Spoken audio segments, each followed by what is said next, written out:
This video is sponsored by BuyMod Shopping App. நீங்கள் எதை பற்றி பார்க்க போகிறோம்னா the Ossan newbie adventure train to death by the most powerful party அப்படிங்கிற அனிமியை பற்றி தான் பார்க்க போகிறோம்.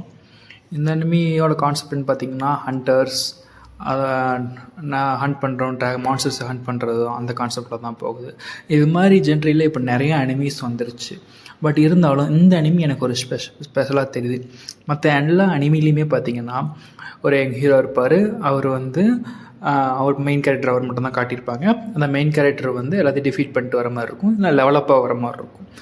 இந்த லெவலப் கான்செப்ட்லாம் சோலோ லெவலிங்கிற அப்புறம் அந்த அனிமிக்கு அப்புறம் தான் உருவாக்கப்பட்டது. மாங்கால்லாம் சோலோ லெவலிங் ஃபஸ்ட்டே வந்துருச்சு. அதுக்கப்புறம் தான் அந்த மற்ற அனிமிஸ்லாம் அந்த லெவலப் ஆகிற மாதிரி கான்செப்ட்.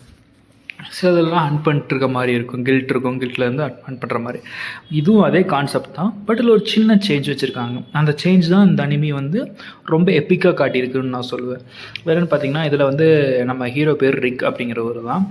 அவர் 30 ஏஜ் வரைக்கும் பார்த்தீங்கன்னா ரிசப்ஷனிஸ்டாக, கில்ட் ரிசப்ஷனிஸ்ட், அதாவது இந்த கில்ட்டில் ரெஜிஸ்டர் பண்ணுவாங்கள்ல, இங்கேயும் அதே மாதிரி தான். A2 இந்த F rank, E rank, S rank வரைக்கும் எல்லா ரேங்க்குமே இருக்குது. அது மாதிரி இவர் மேஜிக் பவர் இவருக்கு பெருசாக கிடையாது. இவர் மேஜிக் அது மாதிரி ஹண்டர் ஆகும்னு அவர் நினைக்கவே இல்லை. சின்ன வயசில் ஆசை இருந்துச்சு. பட் இருந்தாலும் அவங்க பேரண்ட்ஸ் இல்லை, ஒரு நல்ல மெச்சூர்ட் மேனாக இருக்குன்னா வேலை செய்யணும், ஒரு நல்ல வேலைக்கு போகணும். ஸோ அவர் கில்டில் ரிசப்ஷனிஸ்ட்டாக இருப்பார் 30 ஏஜ் வரைக்கும். 30 ஏஜுக்கு அப்புறம் ஒரு இன்சிடென்ட் நடக்கும். அதாவது இந்த மோஸ்ட் பவர்ஃபுல் பார்ட்டி இந்த கில்ட்னு சொன்ன பார்த்தீங்களா, அதாவது இந்த வேர்ல்டுலேயே ஒரு பவர்ஃபுல் கில்ட் இருக்கும். அதில் இருக்க எல்லாருமே அல்டிமேட் ஹண்டர்ஸ். டேரெக்டாக பெரிய ஆளுன்னு வச்சுங்களேன், ஒரு பெரிய தாதா மாதிரி புள்ளி நம்ம ஊரில். ஓகே, அதில் ஒரு பொண்ணு வெளியே ஷாப்பிங் பண்ணிட்டு வரும். அவள் சிம்பிளாக ஒரு மெய்டன் ட்ரெஸ், அதாவது வீட்டில் வேலை செய்வாங்களோ அந்த ட்ரெஸ் தான் போட்டிருப்பாள். எப்பவுமே சிம்பிளாக ப்ரிப்பேர் பண்ணுவாள். அவள் பெரிய எஸ்ட்ராங் ஹண்டர். ஒரு டைம் ஒரு மான்ஸ்டர் அவளை அட்டாக் பண்ண வரும். அவன் நம்ம ஆள் ரிசப்ஷனிஸ்ட் வேலை முடிச்சுட்டு போயிட்டு இருக்கும்போது போய் காப்பாற்ற ட்ரை பண்ணுவான். நம்மள்ட்ட எந்த பவரும் இல்லை, அவன் காப்பாற்ற ட்ரை பண்ணுவான். அந்த மான்ஸ்டர் அவனையும் அடிக்க வரும். உடனே நம்ம அந்த பொண்ணு ரினட் அவள் பேர், அவள் என்ன பண்ணுவான், அதை மான்ஸ்டர் அடிச்சுட்டு நான் இப்படி ஒரு ரெஸ்டாரண்ட் அப்படிங்கிற மாதிரி சொல்லுவாள். நம்மளால் உடனே ஷாக் ஆயிடுவான். ஓ அப்படியா, நான் யாரோட பேசுன்னு சொல்லிட்டு அவன் கூட பேசி பழகிட்டு இருப்பான். நம்ம ஹீரோ ரினட்டை கேட்பான், நான் ஹண்டர் ஆக முடியுமா இதுக்கப்புறம் அப்படிங்கிற மாதிரி கேட்பான். உன்னோட ஸ்கில்ஸ் அந்த ஏஜில் பார்த்தீங்கன்னா அந்த ஸ்கில் மேஜிக் பவர்லாம் 18 ஏஜ் அந்த டைமிங்லேயே க்ரோ ஆனதான் உண்டு. அதுக்கப்புறம் அந்த மேஜிக் பவர்ஸை க்ரோத் பண்ண முடியாது.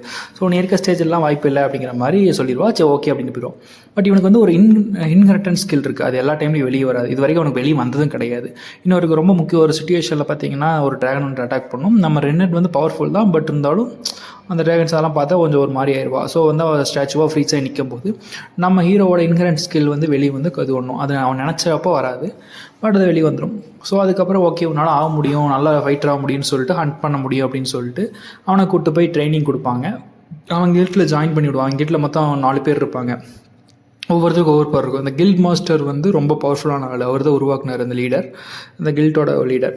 அவர் ட்ரெயின் பண்ணுவார். எப்படின்னா அந்த ட்ரெயின் ரொம்ப கொடூரமாக இருக்கும். அதாவது அவன் ரெட்லி செத்துருவான். ஒரு 10,000 டைம் அவன் செத்துட்டான். ஆனால் அவன் ஹீரோவுக்கு நம்ம அந்த லீடருக்கு அவன் உயிர் கொண்டு வர பவர் இருக்கும்.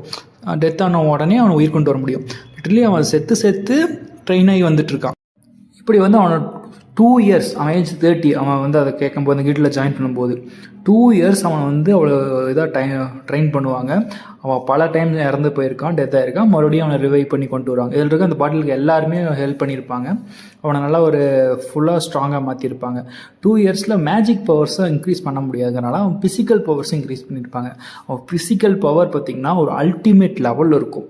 பட் அது அவனுக்கே தெரியாது. ஏன்னா அவன் கூட இருக்கவங்களோட பவர்ஸ்லாம் பார்த்து அவன் ஓகே லோ லெவலுங்கிற மாதிரி தான் நினச்சிட்டு இருப்பான். ஹண்டர் ஆனோ ஒரு எக்ஸாம்ஸில் பாஸ் பண்ணணும். ஸோ நம்ம ஹீரோ எக்ஸாமில் பாஸ் பண்ண அந்த எக்ஸாம் நம்ம ஹீரோக்கு ரொம்ப ஜிபின்னு சொல்லலாம். ஏன்னா அது ஒரு ஜஸ்ட்டு ரேங்க் எக்ஸாம் தான். அந்த இதில் பாஸ் ஆகிடுவார். பாஸ் ஆகிட்டு நெக்ஸ்ட்டு அவர் ஹண்ட்டுக்கு கிளம்பிடுவார். அவர் நெக்ஸ்ட்டு அவருக்கு இதில் ஒரு மேஜிக் ட்ராகன் இருக்கும். அந்த ட்ராகனை ஹண்ட் பண்ணுறதா அவரோட எய்மாக இருக்கும். எல்லாத்துக்கும் அந்த கில்ட் எய்மாக இருக்கும். ஸோ அது அந்த எப்படி ஒரு இடத்துக்கு போகணுன்னா ஒரு கிறிஸ்டல்ஸ் தேவைப்படும்.